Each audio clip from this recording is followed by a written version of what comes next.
Welcome to Doctor's House Call, brought to you by Payson Health and Wellness Center, live on KMOG.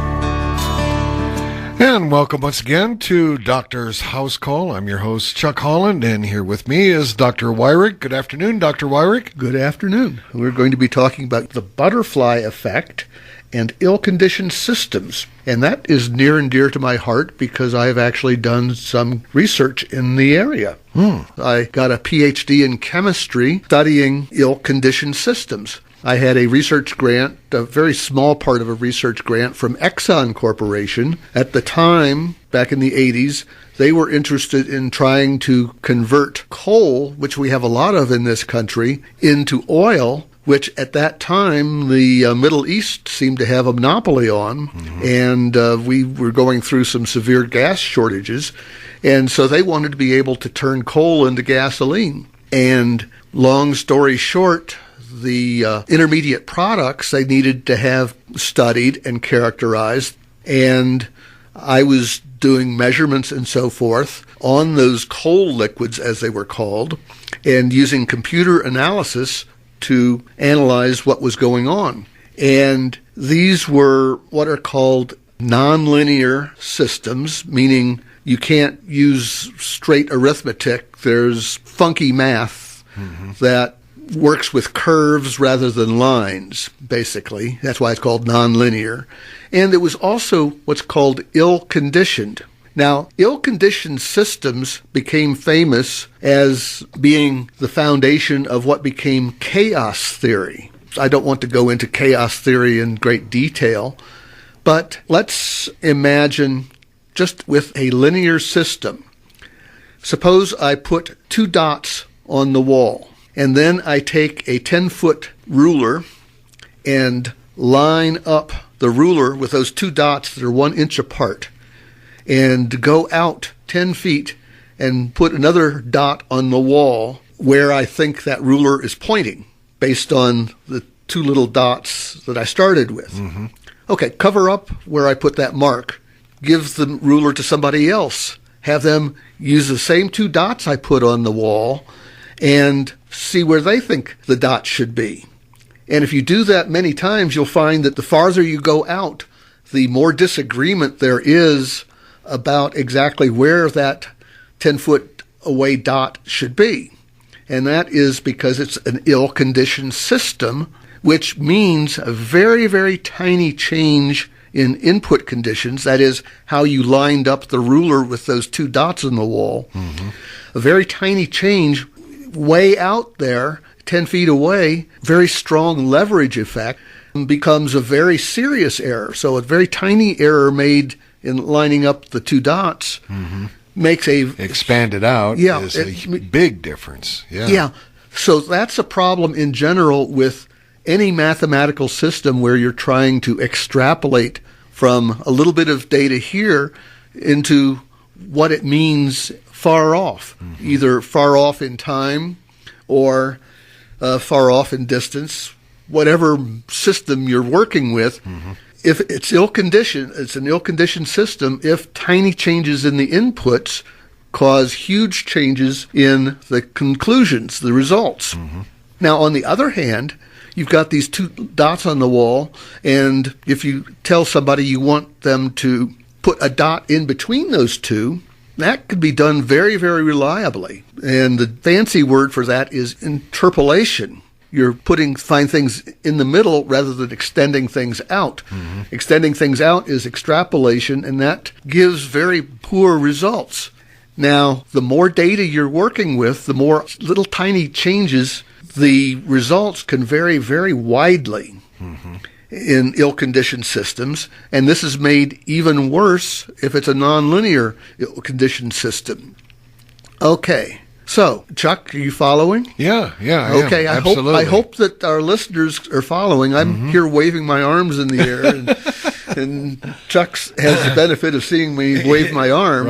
Right. But no, it absolutely makes sense. You can put that in various different scenarios, construction and, building things and measuring things. And if you're off by just a little bit, depending on the distance that you're measuring to, extrapolating to. Yeah, it could be massive difference.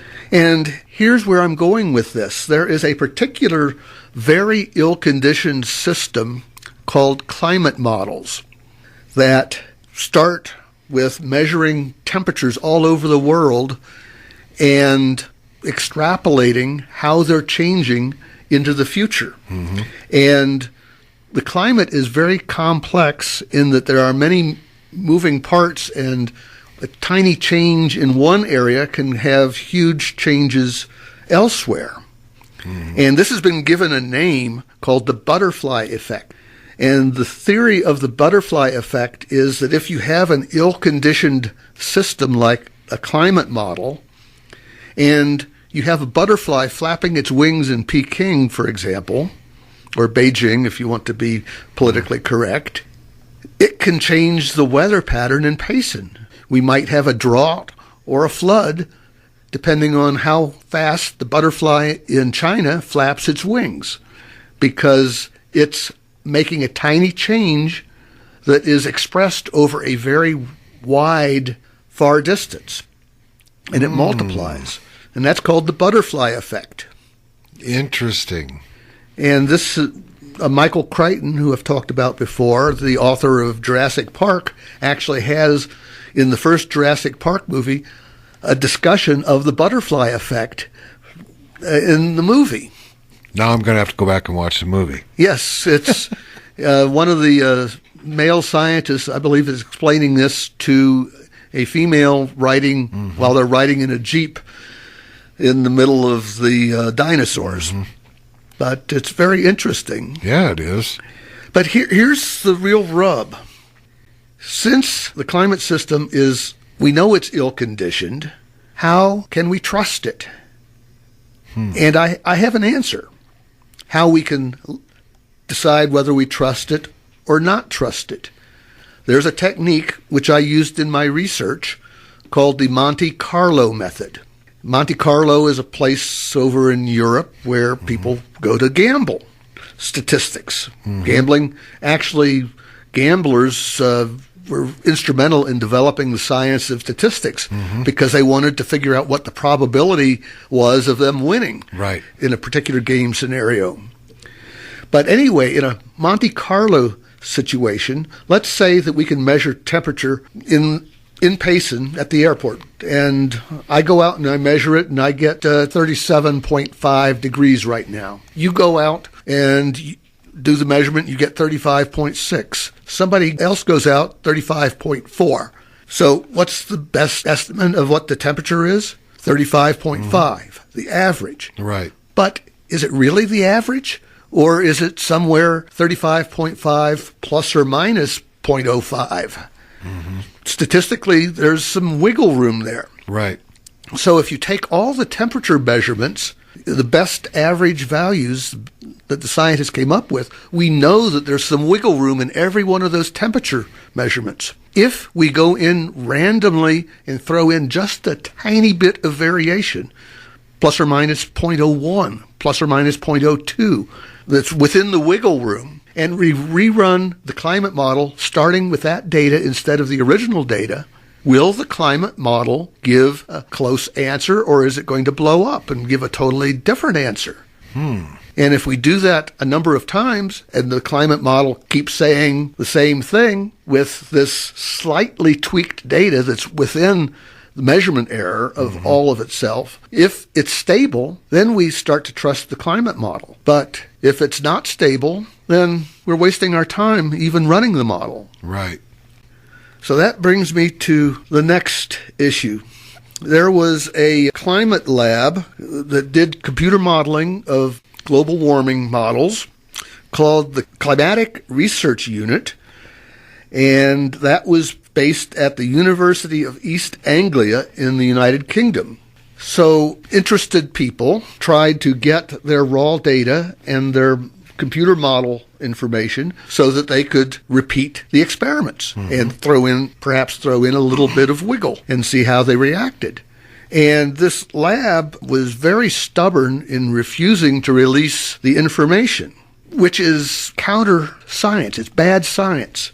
The whole point of the scientific method is you do an experiment, you run a computer model, then you publish enough information for other people to be able to repeat your experiment. And when scientists in all different parts of the world repeat the same experiment, get the same conclusion, then we start to believe that there's really something going on there. Right. But if you can't get the raw data that was being used and the algorithms, the exact code that was being used, then it's not science. You're stuck, yeah. It's not science. It's you're trusting the experts to have done their job right, and then they say, trust me. Doesn't work in science that way. No, that does not work. So anyway, back a number of years ago, there was what has been called Climategate. After the university refused to release their raw data, refusing Freedom of Information Act requests because this was a publicly funded laboratory and their data should be publicly accessible, right? Somebody went in and hacked their computer and extracted a whole bunch of emails and some of the data and some of the actual code, and they published it all. And depending on who you talk to, it was either a big scandal or tempest in a teapot. Mm-hmm. So there's a book that I link to on my website called Climategate, which goes through the emails, puts them in context, and talks about how the scientists were trying to avoid releasing the data and even talking about deleting the data rather than release it. And there were some snippets of Fortran code that had some interesting features that indicated that the scientists were essentially putting in hacks in the code to try to control the ill-conditioned code so that it would converge reliably to what they wanted. Wow. And so the book that I link to is one side of the story. And then the other side of the story, you can go to Wikipedia and find the general scientific community's answer, which is quite long. Let's see, I printed 41 pages of one Wikipedia article about how all the experts are posturing and saying nothing to see here, and it was vandalism. But there are a couple passages here where they do talk about how a lack of transparency was perhaps damaging the cause, because a lot of people don't trust computer models. Mm-hmm. And when it's trust us, we are the experts, and we've decided that it's good, but they won't release enough information that somebody can run the Monte Carlo experiments to really prove that it's converging properly. I get a bad feeling. Right, yeah. I mean, that would instantly raise suspicion that, well, something funky is going on around here, and yeah, why won't they release it? You know, I mean, that's to me, that's a huge red flag. Yes, and to call it science when they refuse to publish the information that would allow the science to be confirmed by independent researchers. Exactly. Either confirmed or disproved. Right. But without that, you're right. It's not science. It's just an opinion at that point. Yeah. And so why am I talking about this on a show about health? Well, if you read some of Al Gore's work, that noted climate scientist, who I think got a degree in journalism, but I digress. There's a lot of scaremongering in his books about how plagues are going to be caused by the global warming, and I'm sure that there's people out there that are saying that the reason why we have COVID is because of global warming. Mm-hmm. And all this scare stuff that's based on things that we can't confirm other than say, well, the experts have a consensus and we just have to trust them. Guess we got to live with it. Yeah, but there's some facts out there that I don't think anybody's going to argue with me about. Mm-hmm. The first fact is there have been many ice ages. Right. And what happens between one ice age and the next ice age? You've got to have global warming. Right. So every ice age is followed by a period of global warming. Now, if you Google little ice age, you'll find out that within the past 1,000 years, there's been a small ice age, global cooling, or very widespread cooling. It's arguable whether it was the whole planet that got cold or just large areas of the whole planet. But there's a large island that comes to my mind called Greenland. They're worried now that Greenland's ice is melting. And it's turning green again. Who would name an ice-covered island Greenland? Greenland. Think about it, folks. So there was this little ice age, and there's a medieval warm period. And the medieval warm period, best science says, it was warmer then than it is now. And civilization prospered during the medieval warm period, and during the mini ice age, little ice age, people suffered. So generally speaking, people are better off when it's warmer rather than colder. Right. And so that's just one piece of information that makes me think twice before I'm willing to say, oh, mankind is killing the planet. Yeah. First of all, there weren't any cars back when the medieval warm period occurred. Right. So that had to have some Throw that other one cause. out the window. Right. And there's some NASA scientists that have published an alternative theory that says that the sun changes its output over time. And, gee, that's a neat explanation, but there's a couple problems with that. We don't know what makes the sun change. We don't have a model for solar output. And we'd have to put that model into the climate model in order to make the climate model actually model reality. So we don't have enough information to make a climate model if it's true that the sun changes its output over time. But you're in radio. Maybe you have heard of the sunspot cycle. Right.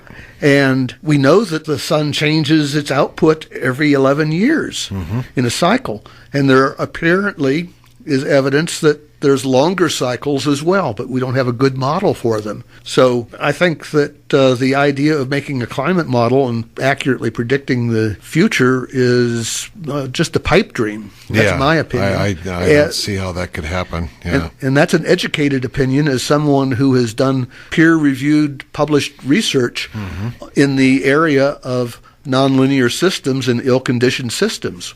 Now, on the other hand, weather is more like interpolation. We have sensors all over the Earth, and we can see how things are moving in real time, and we can connect the dots in between and predict what's going to be going on much, much better than climate. So weather models are much more reliable just inherently than the climate models, because we're interpolating rather than extrapolating.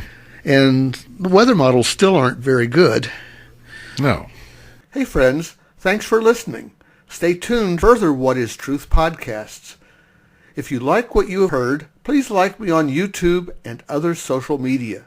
Share with your friends and subscribe to my What is Truth playlist on YouTube. Please also post your comments on YouTube. I look forward to hearing from you and responding. You can find more material on my website, drweyrich.com, in the Multimedia Archive. That's drweyrich.com. Thanks for listening. Yours truly, Dr. Orville Weyrich.